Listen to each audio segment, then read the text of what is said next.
वो तंसीखे निकाह का एक आम सा केस था। अच्छी पढ़ी लिखी फैमिली थी, 2 प्यारे से बच्चे थे, लेकिन खातून बाजिद थी कि उसको हर हाल में खुला चाहिए, जबकि शोहर शदीद सदमे की कैफियत में था।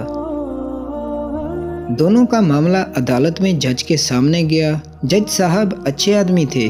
उन्होंने कहा कि आप मियाँ बीवी को चैम्बर में ले जाकर मसलहत की कोशिश करें, शायद बात बन जाए। शोहर का वकील होने के नाते मैंने फौरी हामी भर ली, जबकि बीवी का वकील ने इस पर अच्छा खासा हंगामा भी किया, लेकिन खातून बातचीत के लिए राजी हो गई। चैम्बर में दोनों मियाँ बीवी मेरे सामने बैठे थे।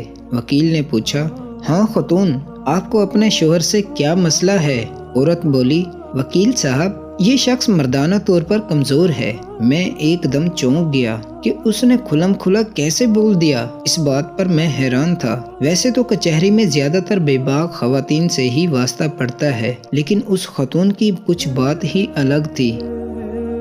उसके शोहर ने एक नजर शिकायत उस पर डाली और मेरी तरफ इमदादी तलब नजरों से घूरने लगा। मैं थोड़ा सा बोल पड़ा कि कैसी औरत है, जरा भी शर्म हया नहीं। बहरहाल मैंने भी शर्म व हया का तकाजा एक तरफ रखा और तेज तेज सवाल करना शुरू कर दिए। सवाल तो बहुत किए, और जब उससे पूछा, क्या आपका अपने मर्द से गुजारा नहीं होता, तो औरत ने कहा, माशाअल्लाह 2 बच्चे हैं हमारे, ये जिस्मानी तौर पर भी तो बिल्कुल ठीक हैं। मैं फिर हैरान हुआ। अभी ये कह रही थी मर्दाना कमजोरी है। एकदम मैंने पूछा, तो बीबी फिर मर्दाना तौर पर कमजोर कैसे हुए? औरत बोली, वकील साहब, मेरे बाबा देहात में रहते हैं और जिम्मेदारी करते हैं। हम 2 बहनें हैं। मेरे वालिद साहब ने हमें कभी धी रानी से कम बुलाया ही नहीं, जबकि मेरे शोहर मुझे कुत्ती कह के बुलाते हैं। ये कौन सी मर्दाना सिफ्त है वकील साहब? मुझसे कोई छोटी मोटी गलती हो जाए तो ये मेरे पूरे मेके को गालियां देते हैं। आप ही बताएं कि इसमें मेरे मेके का क्या कसूर है? ये मर्दाना सिफत तो नहीं, ना कि दूसरों की घर वालियों को गालियां दी जाएं। वकील साहब, मेरे बाबा मुझे शहजादी कहते हैं और ये गुस्से में मुझे कंजरी कहते हैं। वकील साहब, मर्द तो वो होता है जो कंजरी को भी इतनी इज्जत दे कि वो कंजरी ना रहे, और ये अपनी बीवी को ही कंजरी कहकर पुकारते हैं। ये कोई मर्दाना बात तो नहीं हुई ना? वकील साहब, अब आप ही बताएं, क्या ये मर्दाना तौर पर कमजोर नहीं है?